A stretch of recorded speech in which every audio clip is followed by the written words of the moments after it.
নমস্কার বন্ধুরা, আপনাদের সবাইকে আমাদের চ্যানেলে স্বাগতম। আজ আমরা আপনাদের নিয়ে চলেছি গ্রামের এক সুন্দর পরিবেশে, যেখানে ভোরে পাখির ডাক, সবুজ ধানের ক্ষেত, কাঁচা রাস্তা আর মানুষের সরল জীবন মনকে অন্যরকম শান্তি দেয়। চলুন দেখে আসি গ্রামের জীবনযাপনের কিছু সুন্দর দিক। গ্রামের সকাল শুরু হয় সূর্যের প্রথম আলো আর পাখির মিষ্টি কিচিরমিচির শব্দে। চারিদিকে শিশির ভেজা ঘাস, সবুজ মাঠ আর নির্মল বাতাস। কৃষকরা লাঙ্গল, গরু বা আধুনিক যন্ত্র নিয়ে মাঠে কাজে বেরিয়ে পড়েন। অনেকেই গরুকে খাবার দেন, হাঁস মুরগির যত্ন নেন, আবার কেউ দুধ দহন করেন। গ্রামের এই সকাল শুধু কাজের নয়, এটি প্রকৃতির সঙ্গে মানুষের এক গভীর সম্পর্কের প্রতিচ্ছবি। বাংলার গ্রামের প্রধান জীবিকা কৃষিকাজ। ধান, গম, সবজি, পাট সহ নানা ধরনের ফসল চাষ করা হয়। অনেক পরিবার গরু, ছাগল, হাঁস মুরগি পালন করে সংসারের আয় বাড়ায়। গ্রামের মানুষ কঠোর পরিশ্রম করেন, কিন্তু সেই পরিশ্রমের মধ্যেও রয়েছে আন্তরিকতা আর হাসিমুখে বেঁচে থাকার আনন্দ। গ্রামে রয়েছে নদী, খাল, পুকুর, বাঁশঝাড়, আম, কাঁঠাল, নারকেল ও তাল গাছ। বর্ষায় সবুজে ভরে ওঠে চারপাশ, আর শীতের কুয়াশা গ্রামকে আরও সুন্দর করে তোলে। আজ আপনাদের নিয়ে যাব ছোটবেলার সেই দিনগুলোতে, যখন গরমের ছুটি মানেই ছিল আম, কাঁঠাল আর সারাদিন দুষ্টুমি। তখন মোবাইল ছিল না, ভিডিও গেমও ছিল না। আমাদের আনন্দ ছিল গ্রামের মাঠ, পুকুর আর আম গাছ। ভোরবেলা ঘুম থেকে উঠেই বন্ধুরা সবাই মিলে ঠিক করতাম আজ কোন গাছের আম পাড়া হবে।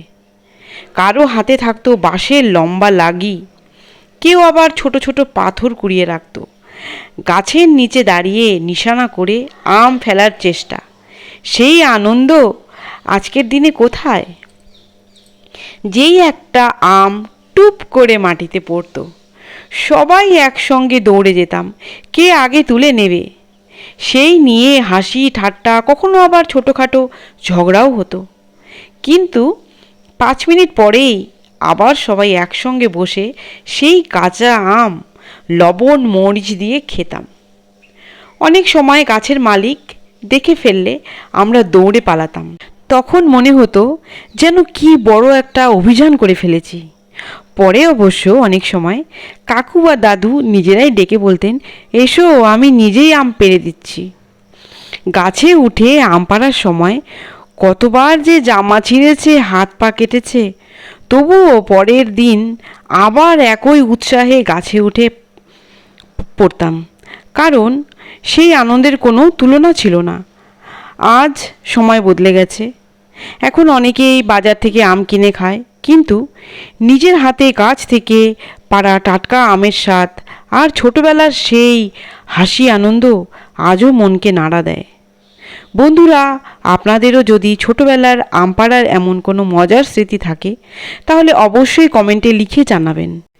এবার শুরু হতো সবচেয়ে মজার পর্ব, আম মাখা। একটি বড় থালায় কাঁচা আম ধুয়ে ছোট ছোট টুকরো করে কাটা হতো। তারপর তার মধ্যে লবণ, কাঁচা লঙ্কা কুচি, সামান্য শুকনো লঙ্কার গুঁড়ো, একটু সরিষার তেল আর একটি টাটকা লেবুর রস মেশানো হতো। কেউ কেউ একটু ধনেপাতা কুচিও দিত। তারপর সবাই মিলে হাত দিয়ে ভালো করে মাখানো হতো। সেই টক ঝাল আর লেবুর মিষ্টি সুগন্ধ চারিদিকে ছড়িয়ে পড়ত। এক টুকরো মুখে দিলেই চোখ বন্ধ হয়ে যেত। মনে হতো পৃথিবীর সবচেয়ে সুস্বাদু খাবার যেন এটাই। আম মাখা খেতে খেতে চলতো গল্প, হাসি ঠাট্টা আর কত স্মৃতির কথা। কেউ বলতো আজকের আমটা সবচেয়ে টক, কেউ আবার বলতো আর একটু লেবু দাও, তাহলে আরও মজা হবে। বিকেলে হালকা বাতাস, দূরে পাখির ডাক, আম পাতার মৃদু শব্দ আর বন্ধুদের হাসি, সব মিলিয়ে সেই মুহূর্তগুলো যেন আজও চোখের সামনে ভাসে। আজ সময় অনেক বদলে গেছে। এখন বাজারে নানা রকম আম পাওয়া যায়, কিন্তু নিজের হাতে গাছ থেকে পাড়া কাঁচা আমের স্বাদ আর বন্ধুদের সঙ্গে বসে লেবু লঙ্কা সরিষার তেল দিয়ে আম মাখা খাওয়ার আনন্দ আর কোথাও খুঁজে পাওয়া যায় না। আমরা হয়তো বড় হয়ে গেছি, কিন্তু ছোটবেলার সেই স্মৃতিগুলো কখনো বুড়ো হয় না। যখনই কাঁচা আম দেখি বা লেবুর গন্ধ পাই, তখনই মনে পড়ে যায় সেই সুন্দর দিনগুলো। বন্ধুরা, আপনাদের ছোটবেলার আম পাড়ার বা আম মাখা খাওয়ার কোনো স্মৃতি থাকলে অবশ্যই কমেন্টে লিখে জানাবেন।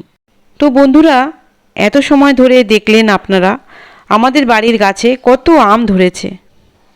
এবার আপনাদের সাথে আরেকটি গাছ শেয়ার করতে চলেছি, আপনারা সাথে থাকুন।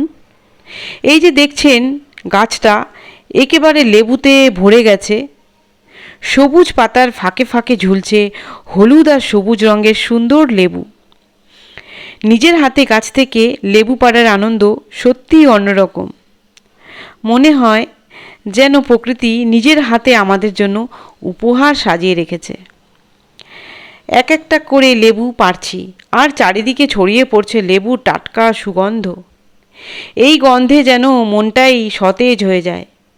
রাসায়নিক ছাড়া নিজের যত্নে বড় হওয়া এই লেবুগুলোর আলাদা একটা সৌন্দর্য আছে। এবার একটি লেবু কেটে দেখি, কাটতেই ভেতর থেকে বেরিয়ে এলো টাটকা রস আর দারুণ সুবাস। সত্যি অসাধারণ।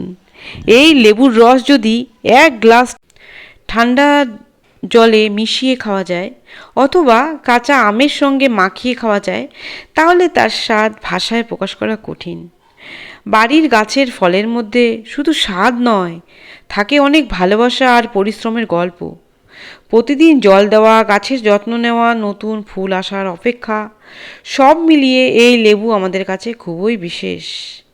তো বন্ধুরা, দেখতে পাচ্ছেন আমাদের গাছে কত লেবু হয়েছে।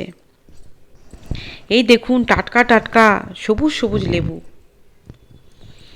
তো আজকের এই লেবুগুলো দিয়ে আমরা শরবত বানাবো, রান্নায় ব্যবহার করব আর পরিবারের সবাই মিলে উপভোগ করব।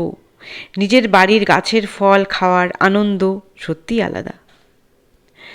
তো বন্ধুরা, আজকের ভিডিওটি এখানেই শেষ করছি। আশা করি আমাদের বাড়ির গাছ থেকে লেবু পাড়া ও আম পাড়ার এই ছোট মুহূর্তগুলো আপনাদের কাছে ভালো লেগেছে। ভিডিওটি ভালো লাগলে অবশ্যই একটি লাইক করবেন, কমেন্টে জানাবেন আপনাদের বাড়িতে কি কি ফলের গাছ আছে। আর এমন গ্রাম বাংলার জীবন, বাগান, রান্না ও প্রকৃতির আরও সুন্দর ভিডিও দেখতে আমাদের চ্যানেলটি সাবস্ক্রাইব করে পাশে থাকা বেল আইকনটি চাপতে ভুলবেন না। তো বন্ধুরা, সবাই খুব ভালো থাকবেন, সুস্থ থাকবেন। আজকের মতো টাটা। চলে আসছি আবার নতুন কোনো ভিডিও নিয়ে আপনাদের সাথে। সবাই খুব ভালো থাকবেন। টাটা।